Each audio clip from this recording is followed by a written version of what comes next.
It's that time again. Main Man T. Back for the Bro Code Podcast. Produced by Kennedy Lucas. What's good, world? It's your boy, the one and only Terry Lester, and you are now rocking with the realest on the mic. Welcome to the Bro Code Podcast, baby. Headphone fire. It's May 29th, 2025, and let me tell you right now, this ain't your grandma's podcast. We're talking grown man convos, culture talk, locker room laughs, and code of the street wisdom, all wrapped up in one wild ride. You already know what it is. This show right here, it's for the brothers holding it down, the sisters that support them, and everybody in between that's trying to level up and live real. We keep it raw, we keep it smart, and we always keep it respectful, because that's the Bro Code. That's correct, T. We are back here with the Bro Code Podcast, and before we get to the topics of conversations that we want to have for today's episode, I got a quick little announcement to make for the audience, T. Going forward after this episode, we're innovating, right? We're changing up a lot of stuff when it comes down to the Bro Code Podcast because we've noticed a lot of people have been loving our show, right? So hopefully we get to continue on this train. And I know, T, you get a little nervous when it comes down to the camera, but we're going to be I'm going to have a camera here for the Bro Code Podcast for every time that I'm talking about my segment or my script or my part, so that way we can get more video content out there for social media. So I look forward to that. It's just a little something else to add on to the show here. So if you guys are watching the show on Facebook Watch, Instagram, and Spotify video, you guys can see a little bit of some video content. But rest assured, if you like to listen to our show the best, we're still going to be having the recorded session, and we're still going to have the audio for on all major audio platforms that you get your podcast from. So hopefully you guys love it, and we're going to continue on this journey for sure. All right, we locked in. Let's kick this thing off the only way we know how, real, loud, and unapologetic. Welcome to the Bro Code Podcast, where loyalty ain't optional and real ones speak first. The Oklahoma City Thunder spent Christmas night in Indianapolis in a bittersweet mood. They woke up at home earlier that day with their families and opened presents with their children before a late afternoon flight for a short road trip, which was positive. But they also were annoyed, whether they admitted it publicly or not, that 10 teams were playing 5 games on the NBA's marquee day. And they were spectators. They won a league best 57 games the season before and had one of the top players in the league, Shai Gilgeous-Alexander, the previous season's MVP runner-up whom the NBA perhaps should have been featuring on its highest profile day. The Thunder also were 23-5 at that point and on an 8-game win streak, and not playing on December. 25 was looking kind of ridiculous. Their hosts for a pedestrian non-national television game on December. 26 were the Indiana Pacers. The Pacers had rolled their eyes 4 months earlier when the schedule read that they weren't playing on Christmas Day, despite making the Eastern Conference Finals the season prior. It was the 20th consecutive year the Pacers had been deemed not worthy of a Christmas game. In retrospect, this was an ironic moment in the season. The two teams that eventually would meet in the NBA Finals were together on the headline day for the league. They were just living the lives of small market underdogs.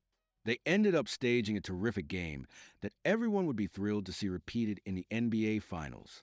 The Pacers, still overcoming early season injuries and malaise, were just a .500 team at the time, but they led the December. 26 contests for most of the way, and by as much as 16 points, even though star guard Tyrese Halliburton was held to just 4 points. But the Thunder, relentless in their precision, turned the ball over only 3 times and cut off Indiana's classic game plan of crushing the opponent's mistakes. Gilgeous-Alexander tied his career high with 45 points, 16 of them coming in the fourth quarter, including a cold-blooded three-pointer with just under a minute left with Benedict Mathurin in his face. OKC prevailed 120-114. It would have been a tremendous showcase game had it been afforded the spotlight. Instead, it's just an interesting footnote to the factoid uncovered by Yahoo Sports that the Pacers and Thunder are the first team since 2007 to make the NBA Finals without playing on Christmas Day in that same season. The league had its reasons and justifications. The Christmas 2024 slate produced several awesome games and tremendous television ratings, and it was a triumph for the NBA. But that didn't mean it wasn't a mistake. These were always two of the best teams in the league this season, and they proved it over the past 6 weeks during very similar playoff runs. Brilliant point guards, exceptional depth, harassing defenses, killer transition play, shrewd game plans, varying stars, harrowing finishes, demonstrations of resilience, overall dominance. Call them small market teams. Predict low ratings, mock the respective city's nightlife or the travel challenges, or even the championship-hungry fans, all you want. Underestimating the Thunder and Pacers has been a losing ideology. The matchup of the season was there all along and right there on Christmas, even hiding in plain sight. The Indiana Pacers avoided a trip back to New York on Saturday by comfortably eliminating the New York Knicks in Game 6 of the Eastern Conference Finals. Now the Pacers will face a dominant Oklahoma Thunder team for the title beginning Thursday in Oklahoma City. Critics invariably will frame the Pacers-Thunder NBA Finals as a matchup between two so-called small market teams. I choose to frame the finals as a refreshing, highly anticipated matchup between two of the NBA's brightest young backcourt stars, the Pacers' Tyrese Haliburton and the Thunder's Shai Gilgeous-Alexander. A number of legacies will be on the line.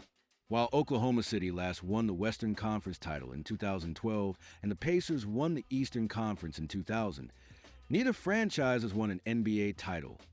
The Pacers won 3 American Basketball Association championships. The Thunder's former team identity, the Seattle Supersonics, won an NBA title in 1979.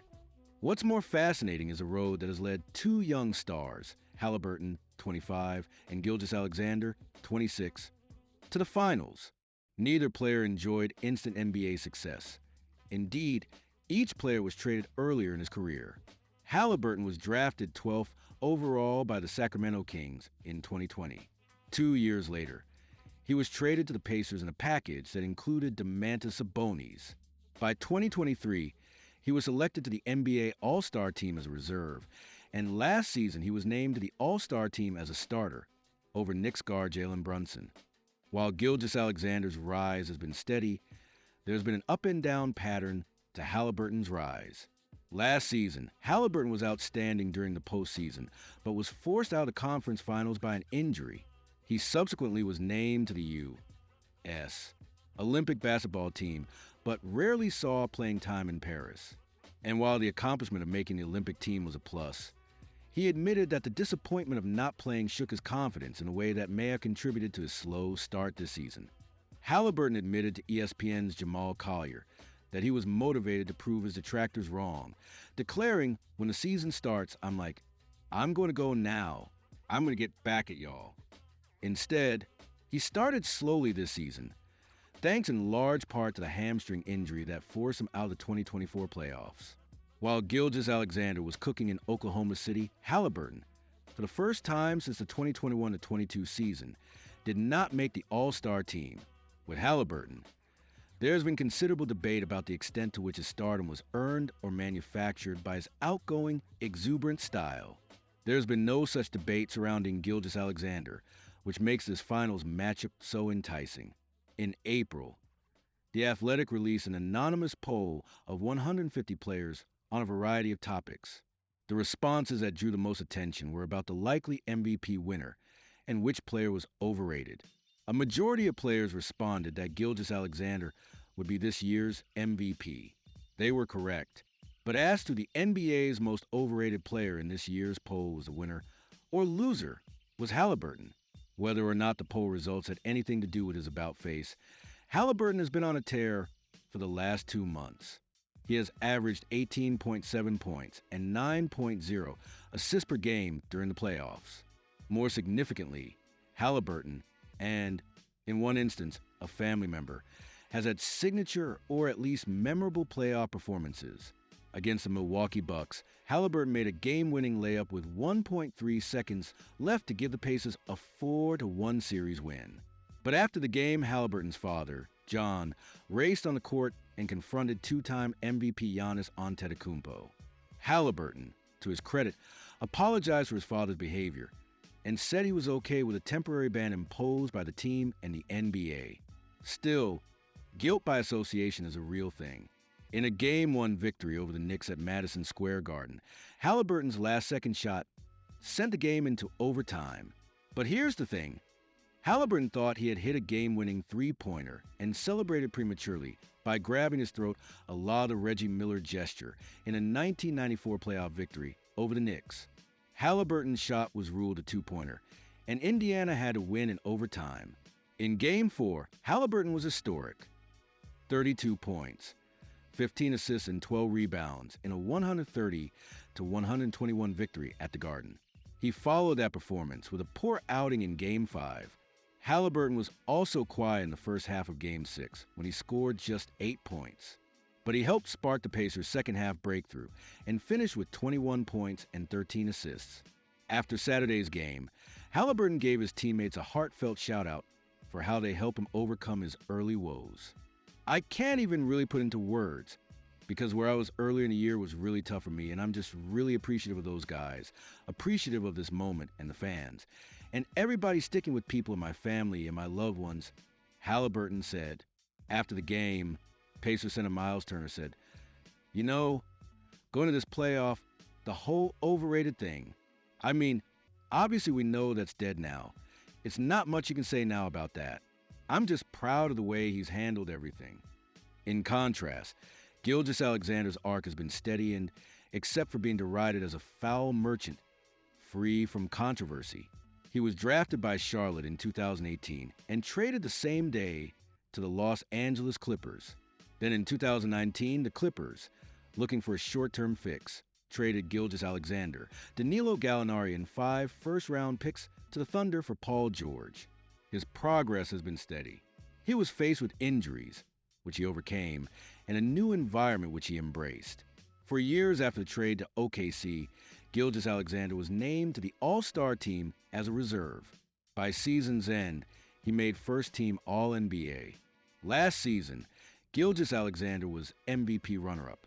This year, he won the MVP award and the scoring title. Now, the NBA's brightest young stars will meet in the finals. What is inescapable, perhaps because of the market size, is what each player means to his respective fans base. A couple hours after Indiana had defeated the Knicks to earn the franchise's first trip to the NBA Finals in 25 years, a reporter asked Turner about the significance of Halliburton. "When it comes to being a superstar, you got to take everything that comes with it. The highs and the lows, the good and the bad." Turner said, from how this season started to how he was getting trashed, and everybody was basically trying to turn their heads to him, he just kept his head down and kept working. It's a lot of pressure being that main guy. People don't think about the off-court stuff that you've got to handle as well. I think he's done a great job. It's all happened so fast for him. He's done a great job of just closing himself and showing up when it matters the most. The question of whether Halliburton and Gilgeous-Alexander are stars, megastars, or superstars is up for discussion and vigorous debate. The debate will begin on Thursday in Oklahoma City. I can't wait. All right, y'all. So here on the Bro Code, you guys know that I've been following very, very closely with the 2025 Women's College World Series, in particular with softball. And this past weekend, I was able to really catch a lot of games, T. I find myself over the last weekend watching, a lot of the softball games against, Texas Tech, Oregon, Oklahoma University, Ole Miss, the Lady Volunteers over there in Tennessee University, right? So I've seen a lot of softball, which was very, very good, but everybody's been talking about the Oregon pitcher and the highlights of that game. So I thought it'd be very, very fitting to talk about it here on the podcast. Now, there is always a chance of witnessing something that has never been done before watching either a baseball game or a softball game. Now, that came into fruition Friday night during the 2025 Women's College World Series during the 9th inning of elimination softball game between Oregon and Ole Miss. That game I caught. I was able to catch up with it. And Friday I was kind of going in between, T, because I was watching that game and then I was getting ready to watch SmackDown, right? So I was in between sports, between ESPN and YouTube TV, because that's where I was able to catch SmackDown. Now, Oregon pitcher Lindsey Green threw a strike, but when catcher Emma Cox caught it, she indicted that something had gone into her eye.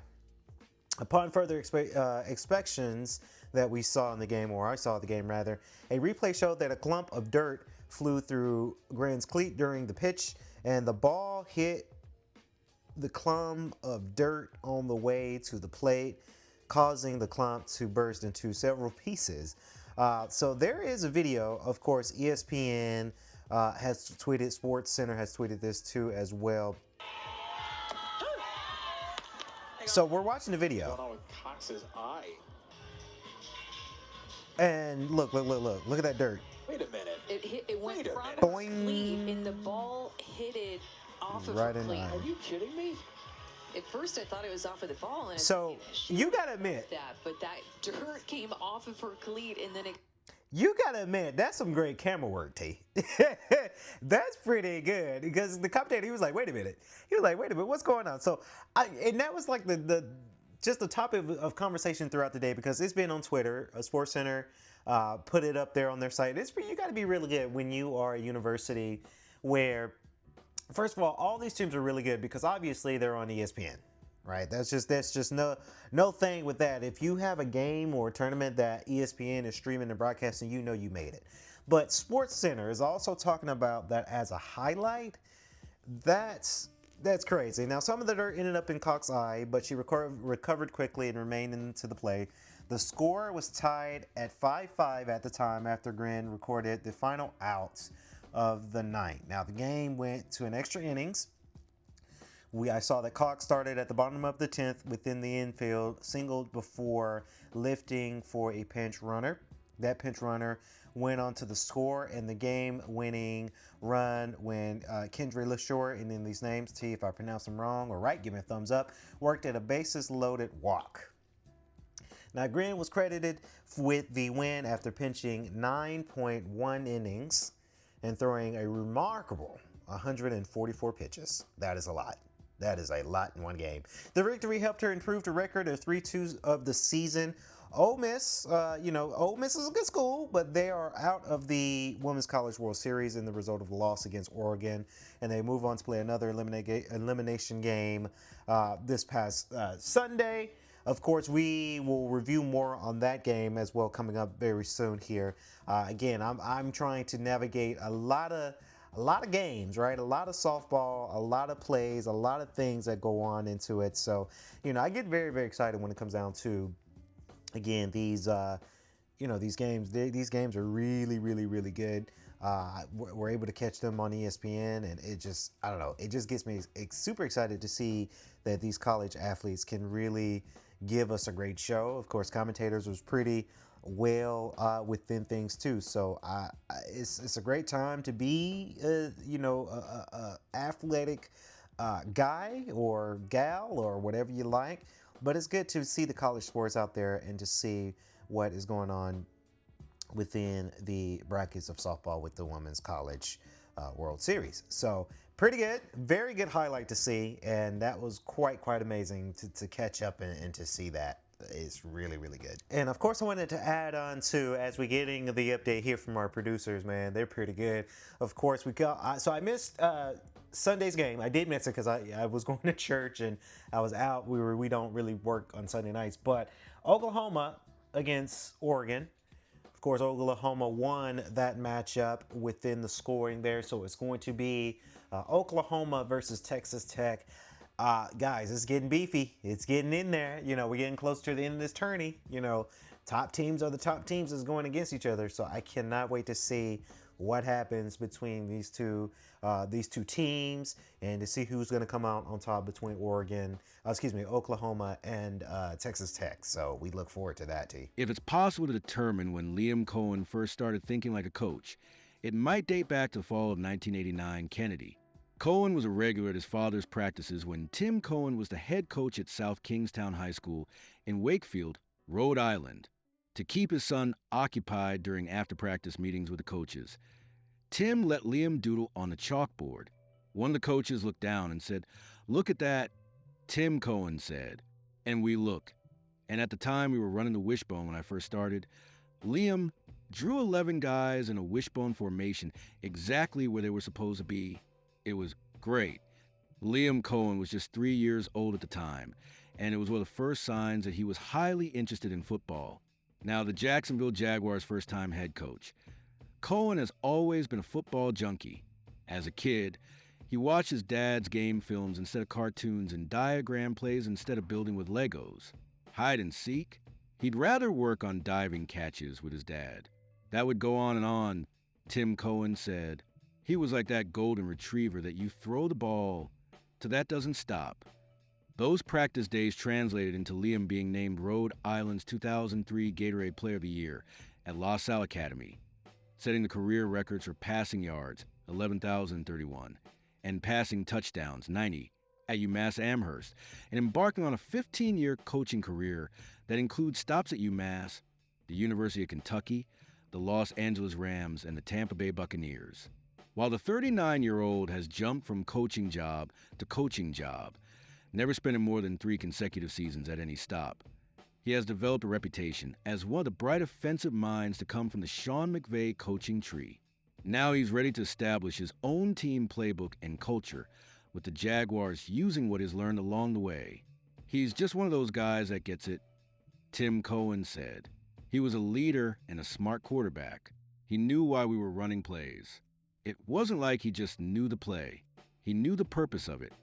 Liam Cohen's first foray into the NFL was unofficial, but it was enough to get him focused on an NFL head coaching job. Mark Whipple had been UMass coach from 1998 to 2003 and recruited Cohen, but Whipple left UMass to become the quarterback's coach for the Pittsburgh Steelers before Cohen arrived. 7 years later, Whipple was the quarterback's coach for the Cleveland Browns, and Cohen, who had kept in touch, asked if he could visit and see what it was like to coach in the NFL.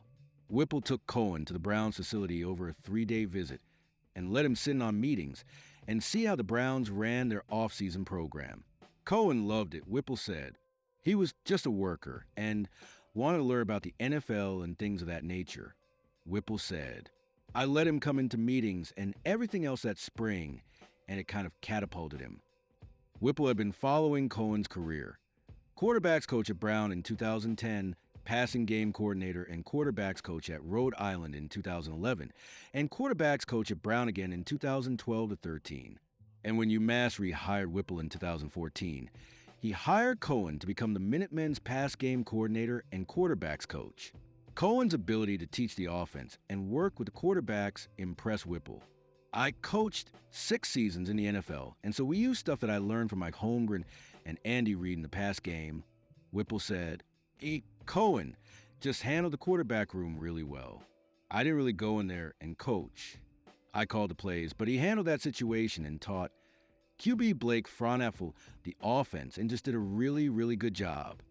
Whipple said the players responded well to Cohen because of his understanding of different offenses, his background as a quarterback, his straightforward approach, and his genuineness. "He's honest, first of all," Whipple said.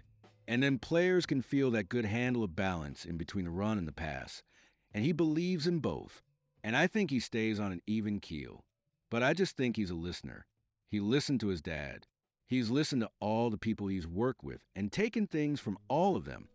When Rams coach McVay was looking for an assistant receivers coach to add to his staff in 2018, Rams tight ends coach Shane Waldron urged him to call the energetic, bright young coach he worked with while he was offensive line coach at UMass in 2014 to 15. McVay listened, met with Cohen, and hired him to help out receivers coach Eric Yarber. It didn't take long before McVay was impressed, and he stopped by Cohen's office one evening to tell him that. He walks by my office, comes in, and he's like, "Hey, man, you're doing a great job. I appreciate you being here. I'm really happy you're here," Cohen remembered. Then he was out. I was like, "Oh, okay. You could be told you're doing a good job in this sport." Because all the other places I'd been and how I'd grown up, it's like, you just do what you're told when you're told. And you don't do it because somebody's saying good job. You do it because you're a coach and you've got a little bit more of a soldier mentality. It was just a different feeling. You're like, oh, okay, it's okay to tell guys, hey, man, I love you. It's okay to open up and be actually a human being too. And so that was always a culture where you felt like, all right, I have to be at a high level while I'm here, but I can be myself. That stuck with Cohen throughout his 3-year tenure with the Rams, with the last season spent as the assistant quarterbacks coach working with Jared Goff. Cohen said that experience was like getting my PhD in coaching because he learned a new way of being a leader from McVay. When I walked into that building in 2018, I had never felt anything like that before, Cohen said. Just the continuity, the positivity. Like, man, how are you? It actually really meant something. I just felt like McVay stepped in that building. He was truly himself every single day. If everybody does that, good things typically happen, and you build good relationships, and that's what he's always done. McVay also reinforced what Cohen learned from his father and Whipple about the importance of an offensive system that creates confusion. I get to the Rams, and I hear the exact word, the illusion of complexity. Same plays, but we're making them just look different. By using different formations, motions, and misdirection, Cohen said. He left the Rams in 2022 to take a play-calling job at the University of Kentucky. But he returned to Los Angeles one season later because McVay called again and asked him to replace Kevin O'Connell, who was hired as a Minnesota Vikings head coach, as offensive coordinator. Cohen has said that working with McVay again was an opportunity he couldn't pass up, even though McVay remained the play caller. The Rams went 5-12 that season in large part due to injuries to quarterback Matthew Stafford, receiver Cooper Kupp, and defensive tackle Aaron Donald. For quarterbacks started games for the Rams in 2022, including Baker Mayfield, who was claimed off waivers from the Carolina Panthers in December. Liam and I went through what was, I've talked about it before, the most challenging year that I've ever had in coaching, McVay said. And at the time it was not fun, but I think we would both say so much growth occurred for us both having to go through some really hard stuff. I know that was really hard on him, and I could have done a much better job of being the leader of our team, but also, he deserved as the offensive coordinator. We're a lot closer for having gone through it. It made us both stronger. In January 2024, Buccaneers head coach Todd Bowles needed a replacement for offensive coordinator Dave Canales, whom Carolina had hired as its head coach. After interviewing 7 candidates, he chose Cohen, in part because of his previous relationship with Mayfield while they were with the Rams, but also because of Cohen's experience working with McVay. Bowles was impressed with how thorough Cohen was in explaining the offense he wanted to run and how he would adapt if it wasn't working. It's not just scheme, Bowles said at Cohen's introductory news conference.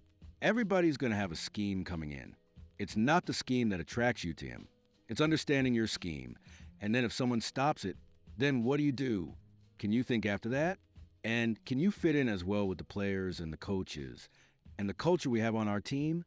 And that takes a while to do. Unless you go through quite a few guys, you're not going to really know. You can guess. But once you go through all that, and once I went through that with Liam, I knew he was the right fit. So it was very easy to hire him. Cohen helped Mayfield put together the best season of his career. 71.4% completions and 41 TD passes, and improved the Bucs' ground game from the worst in the NFL to one of the best with help from a pair of rookies in center Graham Barton and running back Bucky Irving. Tampa finished 4th in the NFL in rushing, 149.2 yards per game, one season after finishing last, 88.8. Before the 2024 season even began, Mayfield was praising Cohen's scheme, particularly the freedom and options it provides the quarterback at the line of scrimmage. Mayfield said during training camp he never felt handcuffed at the line of scrimmage and always had an answer to what the defense was showing. Liam taught the game of football to all of our offensive guys, and he helped me out tremendously with pre-snap adjustments and being able to eliminate and process information quickly, Mayfield said. And so, Trevor Lawrence is going to have a guy that's really going to grow into him and lean into that and help him out. And not just on the field, but off the field. Lawrence said the same thing after the Jaguars' first organized team activity on May 19th. I really like that the offense has a lot of answers, he said. It's great. I mean, it puts a lot on the players. You have to know your stuff. but it gives you all the answers. You don't feel like you're stuck in a play that's not set up for success. It's definitely unlike any system that I've learned before. Jaguars center Robert Hainsey, who was a backup in Tampa Bay last season, liked the way Cohen was willing to adapt to what the Bucs did well. One thing he does really well is he focuses on our strengths as players. Hainsey said, "I think that's a huge characteristic for a football coach to have. You want to be able to listen to your players and put them in the best position to win." Now in his first opportunity as a head coach, Cohen knows how important establishing a culture is, especially on a team that was lacking it previously. It's why he's using a 2010 University of California, Berkeley research study to help him do it. A pair of scientists studied every team in the NBA over the course of the 2008 to 2009 season and determined that the teams that had players who touched each other most, high fives, pats on the back, hugs, etc., won the most. Cohen called the power of touch and says it is a vital part of team chemistry. You just look at connection, and nowadays connection is so hard to actually create because so much of our lives on phone, Cohen said, just having interpersonal conversations, and also just the old fist bump, the high five, the chest bump, that helps bring people together. Like as a kid, when you were taught to celebrate. What did that look like? That's what we're ultimately trying to get to, is bringing the team together, bringing the coaching staff together to do something that ultimately we've never done before. Since making the postseason in 4 consecutive seasons from 1996 to 1999, the Jaguars have had pockets of success. Playoff appearances in 2005, 2007, 2017, and 2022 in back-to-back winning seasons twice, 2004 to 2005 and 2022 to 23. But nothing sustained. Only the Cleveland Browns, 17, have had more seasons with double-digit losses than the Jaguars, 15, since the 2000 season began. Ahead of the 2025 season, Cohen's priorities on the field are implementing his offense, improving the run game, and getting Lawrence to play at a consistently high level. If the new head coach uses what he's learned since he was 3 years old, there's no reason the Jaguars can't return to competing for playoffs. Cohen is a really smart guy, knows how to communicate, has a great way about himself with the players, O'Connell said, and I think that's just going to transition to him in this role. And as I've told him, it doesn't really matter how anybody else has done it. Guys he's been around, whether it's Sean, myself, Todd, Bowles, he's got to go be himself and do it his way. And he'll have a lot of success if he does that. Now, before we wrap up the episode here today, I know we have quite of a shorter episode today on a Monday. And I do say to a lot of people, stay tuned for, I want to say Wednesday when we're back, so we can give you more of a longer episode, because I will be watching, first of all, the Oklahoma versus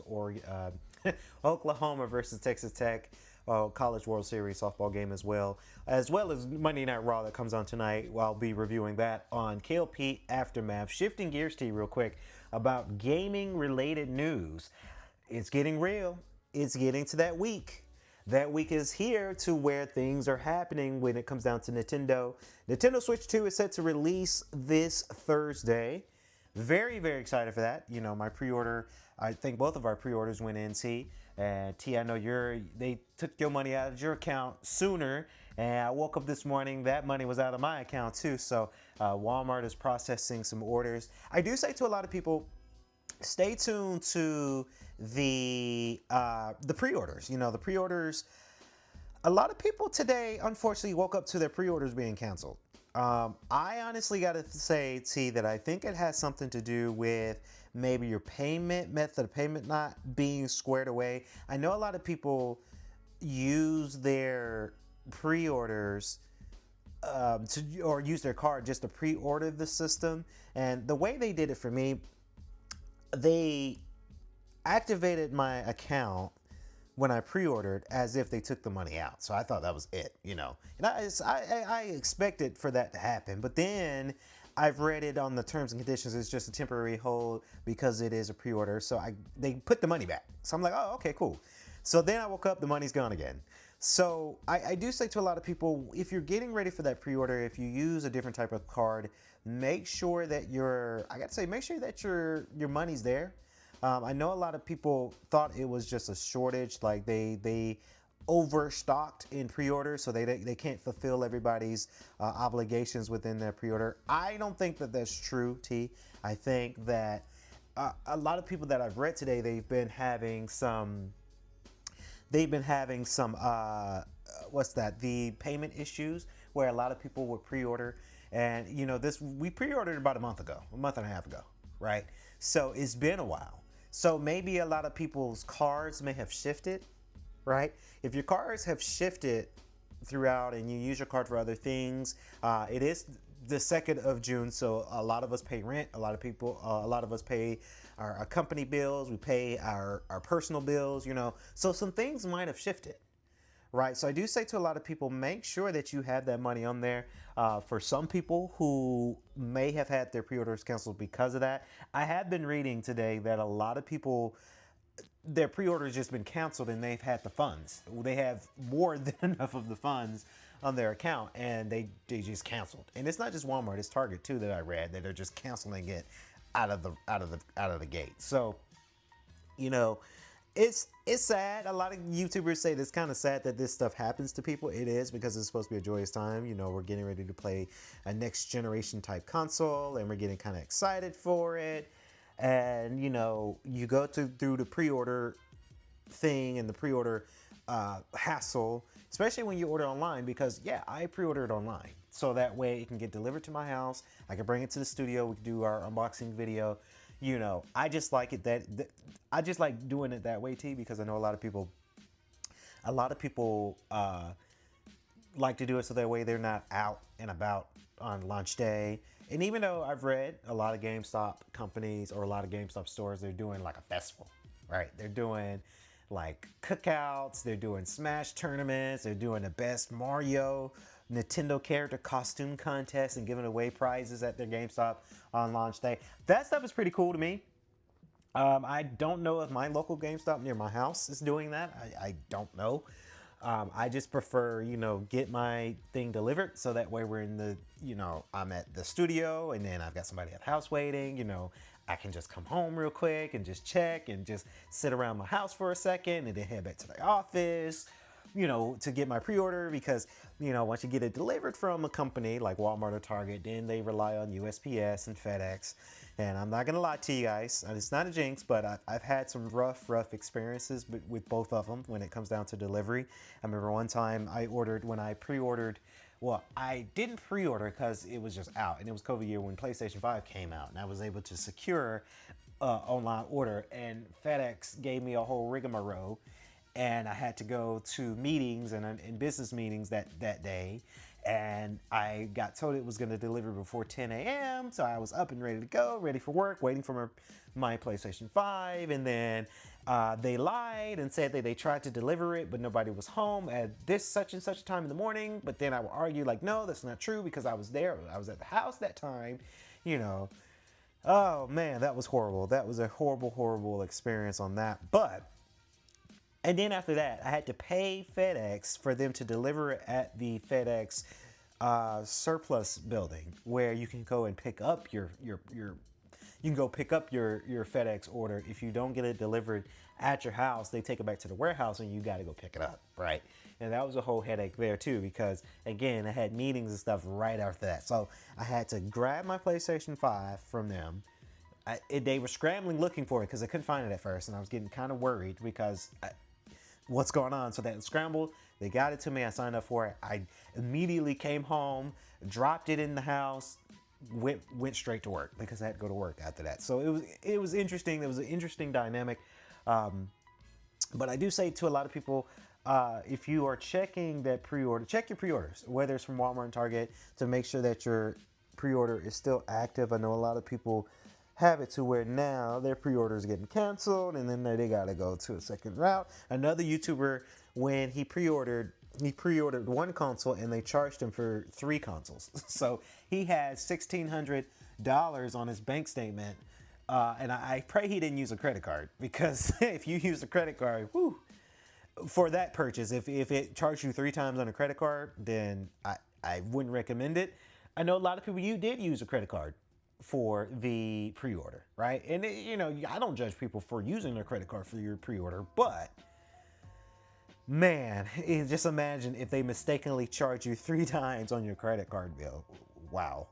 Like, some credit cards have limits. So it's interesting. It's an interesting dynamic for sure. So I do say to a lot of people, keep up with your pre-order because, things can happen. But once we get ours into the studio, of course, I'm going to be doing an unboxing video. Not tomorrow's podcast. So tomorrow I'll be back in the studio, T, with K.L.P. Aftermath podcast tomorrow.